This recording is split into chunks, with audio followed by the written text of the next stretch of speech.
Go for it. What you got? So, I have the Jolly Balloon Man with Industrial Advancement on the board.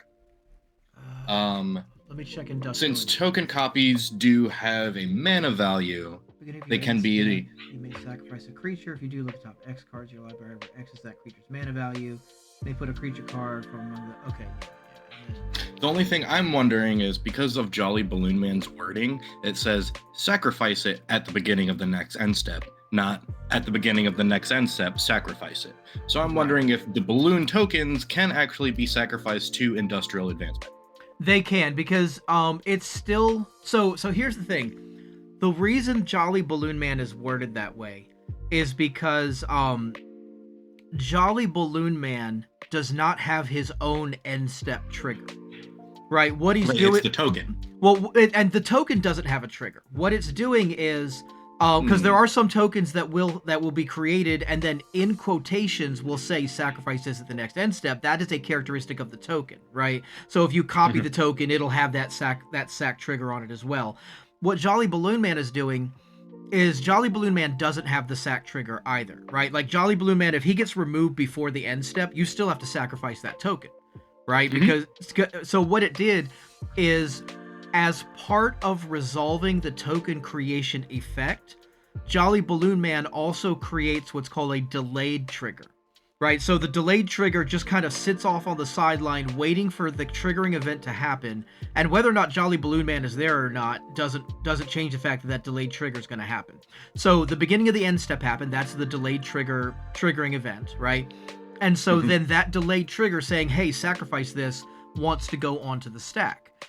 Well, if you also have something that says at the beginning of the end step, do a thing, you now have two triggers that are trying to enter the stack simultaneously, and it doesn't matter which one, entered the battlefield first or whatever event happened. All the game cares about is that these two triggers are trying to go on the stack at the same time right now. And if you control both of those triggers, you get to decide the order in which they go onto the stack. So you can sacrifice it to the Industrial Advancement before resolving the Jolly Balloon Man delayed trigger to sacrifice the token. Fire. And Fire. yes, you are. I was that way. And I was just wanted to make sure. Gotcha. Yeah, and I was just talking to someone else about this just to confirm what you had said. The tokens do have the mana value of the thing they copied. Like generic tokens, like make a 1/1 elf doesn't have a mana value, but when you're making a token copy of something, yes, that does also copy the mana cost and consequently the mana value of the object that you copied. Yes. Fire.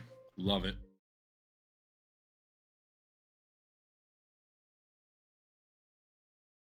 Yeah, I have a Sisei deck for CDH. Yeah. Kinnan's ability, so say I have a Magda that taps for, she gets tapped, right, and it creates a treasure token. Sure.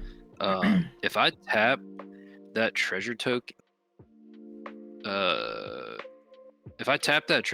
with Kinnan on the battlefield, does that produce 1 mana of whatever the treasure I chose it to produce? So say I tap the treasure for a red, Kinnan would produce another red, or is it one of any color? Gotcha, let me double check here. When you tap a non-land permanent for mana, add 1 mana of any type that permanent produced. So it doesn't care what it could have made, it cares about what it made. So if you tap if you tap and sack that treasure for blue, then you're going to be making 2 blue. Gotcha. Okay.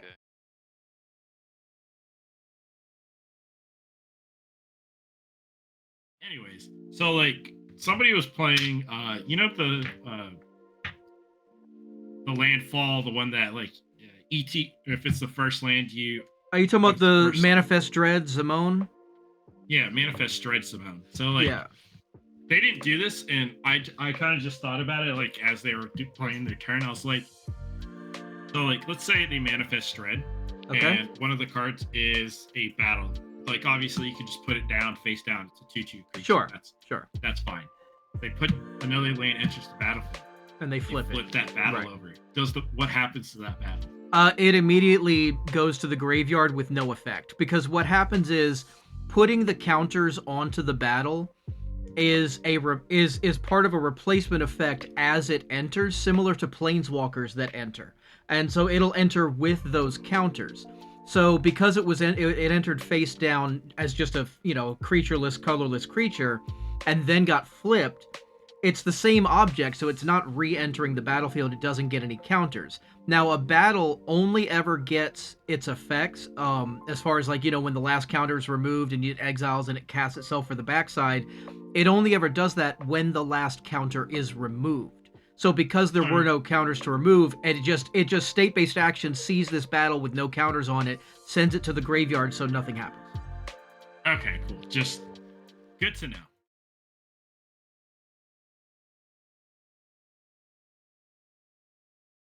What you got? Yeah. So I have Kilo and a Windcrag Siege. Kilo is the one that proliferates when it's tapped, right? Yes. Correct. Okay. Yeah, and I've gotten mixed answers on this one. Okay. So if I declare Kilo as an attacker, Sure. he'll be tapped to proliferate. If I have a Windcrag Siege on the field, picking Mardu, Oh, gotcha. would You're that wondering. trigger? Gotcha. Yeah.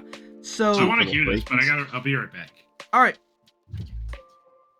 Well, I'm gonna answer your question. Then, if he wants me to repeat it, I'll repeat it. Okay. Don't worry. So here's the thing, is that All right, back. Oh, well, welcome back. There we go. So That was this is how that works out. So Windcrag Siege, Wolfgar, Ishin, all these things that say when a certain thing causes a trigger, that thing triggers again, right? It's looking for that specific action to cause a trigger. So when you attack, when you declare an attacker, if declaring the attacker causes the trigger, then it happens a second time. But Kylo is not triggering because you attacked, it's triggering because it was tapped, and being tapped is a result of it being declared as an attacker. Right. It's So is that no? No, it doesn't, because being tapped because you attacked and declaring an attacker are two different things, right? So like, for example, there's some out there that'll say like, if a creature dying causes a trigger to happen, it happens an additional time, right? Only stuff like mobilize, I guess. Yeah. For instance, right? Yeah. I got you. But like to give you another example for context here, if I have something that says if a creature dying causes a trigger I control to trigger, it triggers an additional time, and I have something that says when I sacrifice something, do a thing, right? And I sacrifice something, the thing that's triggering is triggering because I sacrificed it, not because the thing died. So it doesn't happen in additional time, right? So same thing here. You're getting the trigger because Kylo got tapped, not because Kylo attacked. Fair enough. Yeah. Fair enough. That was it. Okay. Quick and easy. Appreciate it, man. Yeah, no problem.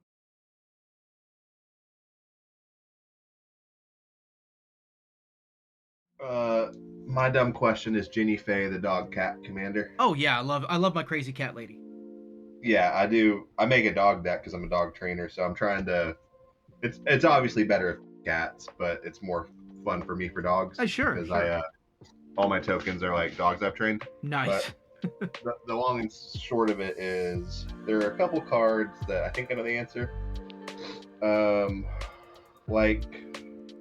I'm trying to find it here. For hasty dogs, so like if I play a spell like Tempt with Vengeance, where it's like create X 1/1 red elementals with haste, if I turn those into dogs, they don't get to keep the haste, right? Pretty sure that's how that they works. do not, right? So Okay. The reason is because if it says create, X type of token with ability, right? That means that is part of the token creation event. That token will have haste forever. Right, so so if there's any effect that cares about creatures with haste have menace or something, like cool, that creature will always have menace, but if you replace the type of token that's being made, it replaces all of those token creation characteristics. Now it would be different if it said create a whatever elemental, and that token gains haste until end of turn. Then if you made a dog, that dog would get haste because it's just giving Creature Song of Toad and Taz does it, but okay, I get it. That's why I just wanted to be sure. What was that last one you said? Coolio. Song of what? Like Song of Toad has the opposite. It says create X11 rat creature tokens that can't be blocked, and then it says in another sentence, creatures you control gain haste within a turn. Right. So, like, See, I can make that would give bunch you of the dogs dogs, and then the dogs would gain haste. Exactly. Right. Okay, cool. And it works how I want. Thank you so much. Yeah, no problem.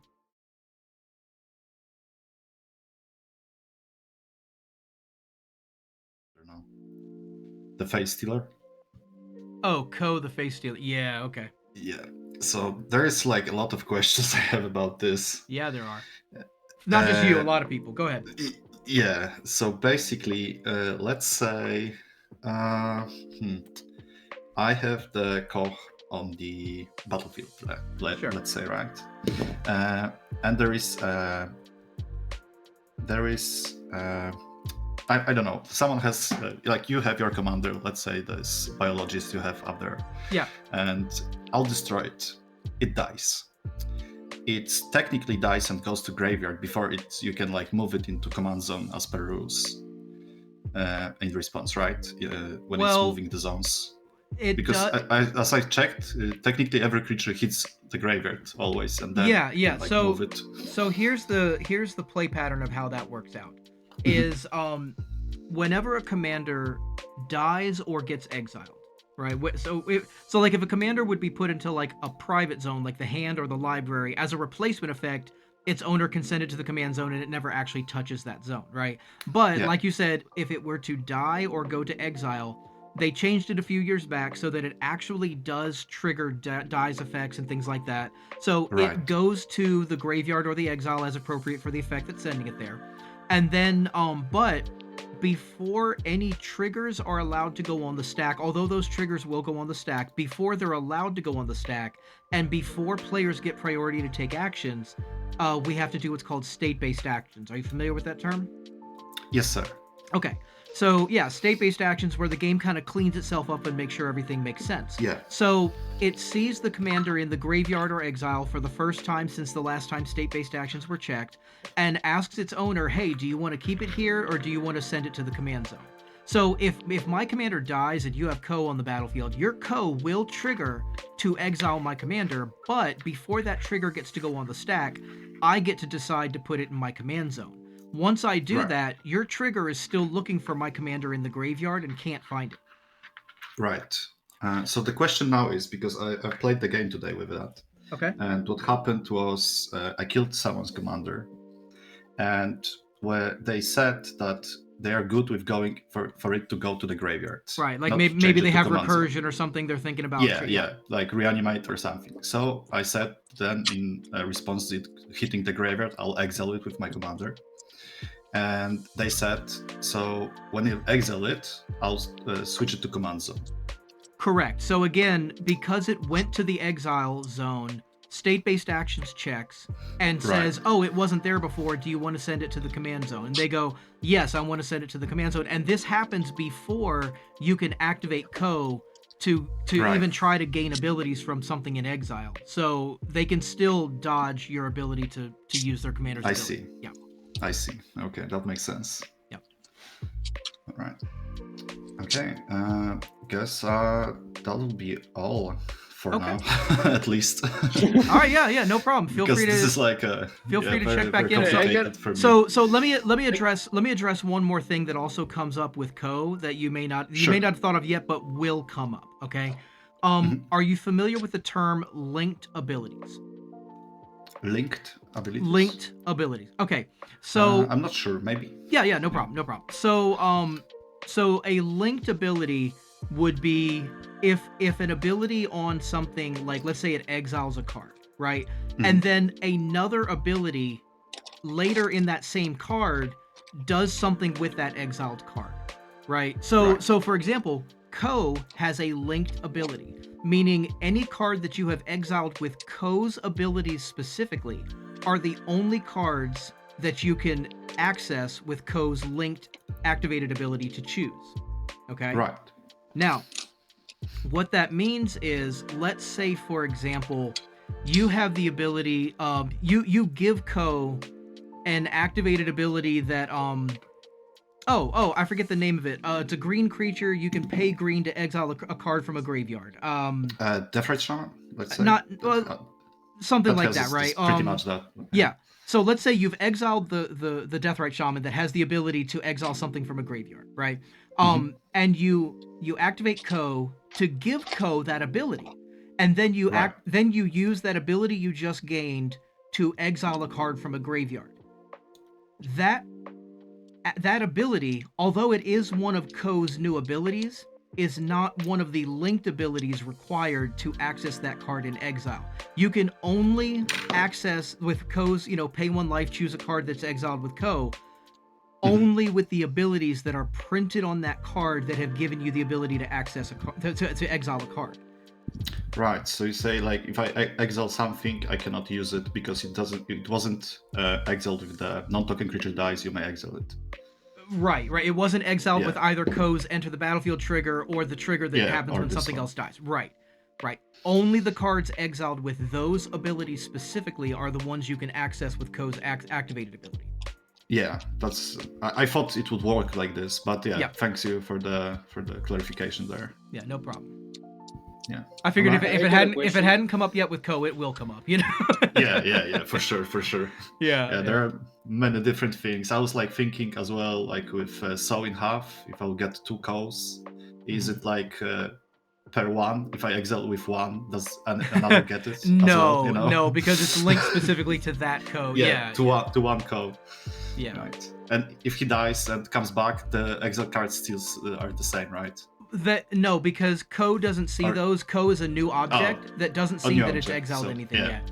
It would be different. Like there's some of them that will exile something and put a counter on it, and then say you can do something with those cards. Dolty Voidwalker. Yeah, exactly. Right. So that if Dolty dies and comes back, it doesn't matter how that card. Exactly. Right. I see. I get it. All right. Thank you for that then. All right. Glad to help.